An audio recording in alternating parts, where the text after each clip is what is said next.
Wow! आज खूप दिवसानंतर आमची फेव्हरेट डिश मी बनवली होती. बाहेर सुरू आहे खूप पाऊस. आता कंटाळा आला या पावसाचा आणि त्यामुळे अमायराला आज सुट्टी मिळाली. अमायरा खूप खुश आहे, हो ना? हो. तर आज भाजी-पोळी करायची? नाही. मग काय करायचं? आलू टिक्की.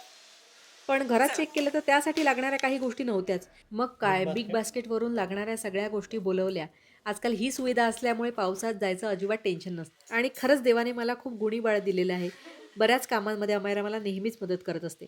लागणारे सगळे इन्ग्रीडियंट्स मिळाले. आता बनवायच्या होत्या टिक्की. त्यासाठी मी रवा आणि पोहे, भिजवलेले पोहे यांचा वापर करते, जेणेकरून टिक्की खूप छान बनतात. या सगळ्या गोष्टी टाकल्यानंतर आपल्या टिक्की अगदी परफेक्ट बनून तयार होतात. त्यानंतर त्याला मस्त शॅलो फ्राय करून घ्यायच्या गोल्डन ब्राऊन होतपर्यंत. छोल्याची उसळ तर यामध्ये हवीच. ते सुद्धा मी या ठिकाणी बनवून घेतलेलं आहे आणि आता डिश रेडी करते आहे अमायरासाठी. आणि इथे आमचा आलू टिक्की चाट छानपैकी रेडी झाला आणि मस्त आम्ही त्यावर ताव मारला आणि नंतर माझ्या मैत्रिणीला सुद्धा देऊन आली. बाय.